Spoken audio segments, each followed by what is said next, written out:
આજે આપણે બનાવવાના છે દિલ્હી સ્ટાઇલની છોલે આલુ ટિક્કી। આ ખાવામાં એટલી ટેસ્ટી લાગે છે। આ દિલ્હીની ગલીઓમાં તો ફેમસ છે જ અને હવે ગુજરાતમાં પણ થવા લાગી છે। તમારી ઘરે પાર્ટી કે પછી ગેટ ટુગેધર હોય એમાં આ રેસીપી ચોક્કસથી ઇન્ક્લુડ કરજો। આ આપણે 4 સ્ટેપમાં બનાવવાના છે। પહેલી છે આમલીની ખાટી મીઠી ચટણી, બીજી છે ધાણા ફુદીનાની ચટણી અને છોલેનો રગડો અને લાસ્ટમાં છે ક્રિસ્પી એવી આલુ ટિક્કી। આ વિડીયો બહુ જ ઇન્ટરેસ્ટિંગ રહેવાનો છે, તો આના માટે તમારે વિડીયો આખો જોવો પડશે। તો ચલો આજની રેસીપી જોઈ લઈએ આપણા કિચનમાં। તો સૌથી પહેલા આપણે આમલીની ખાટી મીઠી ચટણી બનાવી લઈએ અને આ ચટણી આપણે કુકરમાં બનાવવાના છે। તો મેં અહીં 1 કપ જેટલી આમલી લીધી છે। આ આમલી ડૂબે એટલું પાણી એડ કરવાનું છે અને પછી આને મીડિયમ ફ્લેમ પર 2 વિસલ વગાડવા મૂકી દઈશું। આ મેથડ સૌથી ઈઝી અને ફાસ્ટ પણ છે, તો આવી રીતે તમે ચટણી જરૂરથી બનાવી જોજો। હવે 2 સીટી વાગી ગઈ છે અને કુકરને ગેસ પરથી નીચે ઉતારી દઈએ અને નેચરલી ડીપ્રેશરાઇઝ થવા દો અને હવે ઢાંકણ ઓપન કરીએ। આમલી સોફ્ટ પણ થઈ ગઈ છે, અહીં તમે જોઈ શકો છો। પછી આવી ચાયણીમાં લઈને આમલીનો પલ્પ આપણે ગાળી લઈશું। એકદમ ઈઝી આ પલ્પ નીકળી જશે। અહીં જો તમે આમલીને ગરમ પાણીમાં પલાળી રાખો તો પણ કંઈ વાંધો નહીં, પણ એમાં ટાઈમ વધારે જાય છે, એનું તમને આઈડિયા હશે જ। હવે થોડું પાણી રેડીશું અને આ પલ્પ ઓલમોસ્ટ ગળાઈ ગયો છે અને હવે આમલીના પલ્પને ગેસ ઉપર ઉકળવા મૂકવાનું છે। આ જેમ જેમ ઉકળશે એટલો આ ઘટ્ટ થશે। 2 થી 3 મિનિટ અને સ્લો ફ્લેમ પર ઉકળવા દેવાનું છે। અહીં મેં 3/4 કપ જેટલો ગોળ લીધો છે, એને સમારી લઈશું। આ બધા ગોળને ચટણીમાં નાખીને સરખી રીતે આને હલાવવાનું છે। ગોળ પહેલા ઓગળે પછી જ આપણે આમાં મસાલા કરીશું, તો જ આ ચટણીનો ટેસ્ટ સરસ આવશે। હવે આ ગોળ ઓગળી ગયો છે। આમાં 1 ટીસ્પૂન આમચૂર પાવડર, અડધી ચમચી મીઠું અને થોડું જીરું પાવડર નાખીને મિક્સ કરી લઈશું। આ ચટણીમાં તમે ગળ પણ તમારી રીતે વધારે કે ઓછું કરી શકો છો અને આમાં ખાંડ પણ નાખી શકો છો। અને હવે આ ચટણી થોડી ઉકળે પછી આમાં 1 ચમચી ધાણા જીરું પાવડર નાખીશું। આનાથી ટેસ્ટ બહુ સરસ આવે છે। અહીં તમને ચટણી થોડી પતલી લાગે તો થોડો કોર્નફ્લાવર પાણીમાં ઓગાળીને એડ કરજો। આનાથી ચટણીમાં સરસ ઘાટો ટેક્સચર આવશે અને આ ચટણી ઠંડી થશે એટલે ઓટોમેટિક ઘાટી થઈ જશે અને થોડી વાર પછી આ આમલીની ખાટી મીઠી ચટણી એકદમ રેડી છે। તો હવે આપણે ધાણા ફુદીનાની ચટણી બનાવી લઈએ। 1 મિક્સર જારમાં હેન્ડફુલ ધાણા લીધા છે।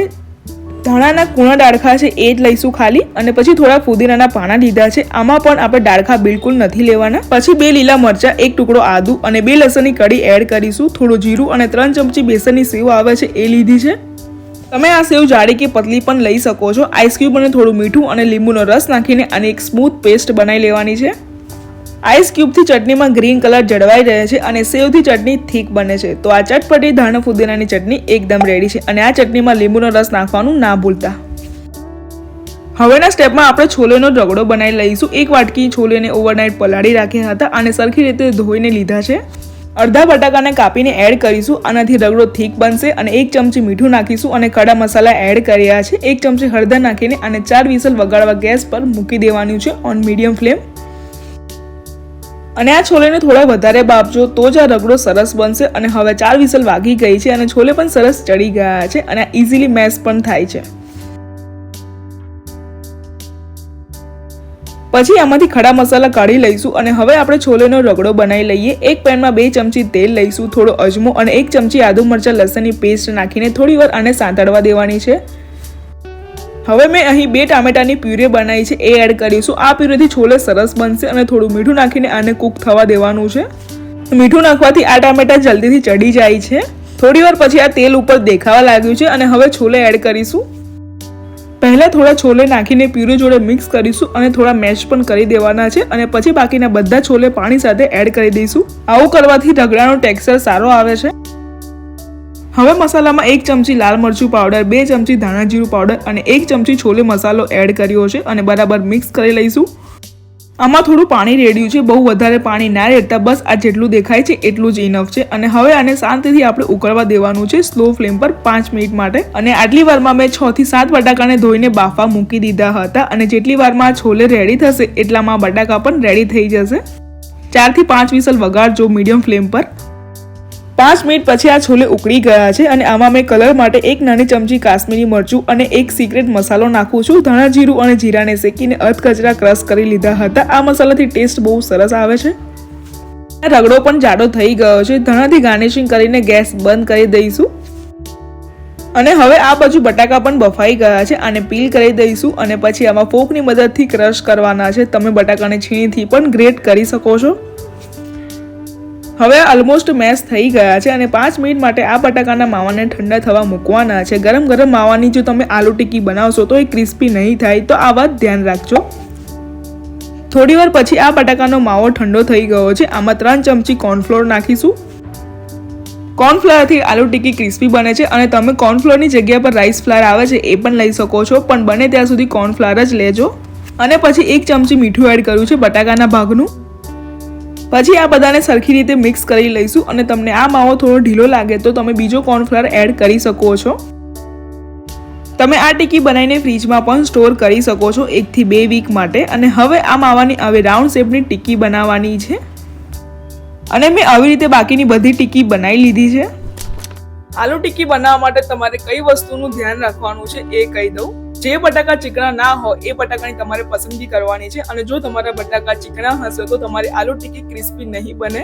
બટાકા તોડીએ તો એ ક્રમ્બલી હોવા જોઈએ અને કોર્નફ્લોર નાખ્યા પછી એ હાથમાં ચોંટવા ના જોઈએ. તો આ બધી વાતોનું ધ્યાન રાખશો તો તમારી ટિક્કી એકદમ પરફેક્ટ બનશે.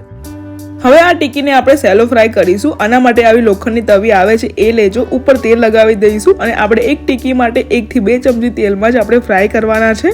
એક ટિક્કી મૂકી દઈશું અને સ્લો ફ્લેમ પર જ આ આલુ ટિક્કી ફ્રાય કરવાની છે. તમારા ગેસની એકદમ સ્લો ફ્લેમ વાળા બર્નર પર જ આ ફ્રાય કરજો.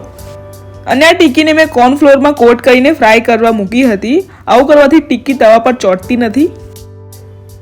થોડી વાર થાય એટલે આને પલટાઈ લઈશું અને આ સહેજ ગોલ્ડન બ્રાઉન થાય એટલે આવા મેશરથી આ ટિક્કીને પ્રેસ કરવાની છે. આવું કરવાથી ટિક્કી એકદમ ક્રિસ્પી બને છે. અને પછી આ ટિક્કીને પલટાવતા રહેજો 3-3 મિનિટ પછી. અને આ મેશરથી આને બહુ વધારે પ્રેસ ના કરતા, બસ આવી જ રાખવાની છે. અને આ એક ટિક્કીને ફ્રાય થતા 10 મિનિટ જેવું લાગશે. અહીં મેં એક ફ્રાય કરું છું, પણ તમે ફ્લેટ તવા ઉપર 4 થી 5 ટિક્કી પણ ફ્રાય કરી શકો છો એક સાથે. તમે હવે જોઈ શકો છો કે આ ટિક્કી કેટલી સરસ ગોલ્ડન બ્રાઉન થઈ ગઈ છે અને ક્રિસ્પી પણ એટલી જ લાગે છે. તમે આવી રીતે આલુ ટિક્કી ઘરે બનાવજો. અને હવે આને પ્લેટ પર કાઢી લઈએ. અને આવી રીતે મેં 2 થી 3 ટિક્કી બનાવી લીધી છે. અને જો હું તમને આનો ક્રંચ સંભળાવું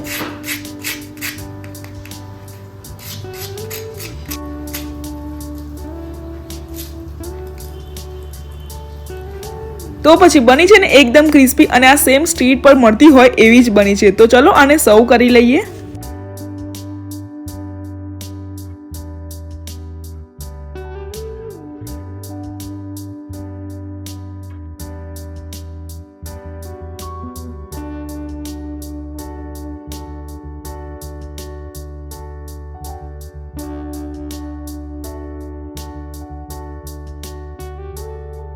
આ ટિક્કી તમે ચટણી કે પછી સોસ જોડે પણ ખાઈ શકો છો. બધાને ભાવતી આ રેસીપી છે અને દિલ્હીમાં તો બહુ જ ફેમસ છે. અલગ અલગ પ્રકારની ખાટી મીઠી ચટણી જોડે સર્વ કરો અને મજા માણો. તમારી ઘરે કોઈ પાર્ટી હોય તો આ રેસીપી ચોક્કસથી તમારા મેન્યુમાં એડ કરજો અને બધા તમારા વખાણ કરશે. અને આ રેસીપી બનાવતા કંઈ ડાઉટ લાગે તો મને કમેન્ટ કરજો અને મારી ચેનલને સબસ્ક્રાઇબ જરૂરથી કરી દેજો, જેથી આવા નવા વિડીયો તમારી પાસે આવતા રહે.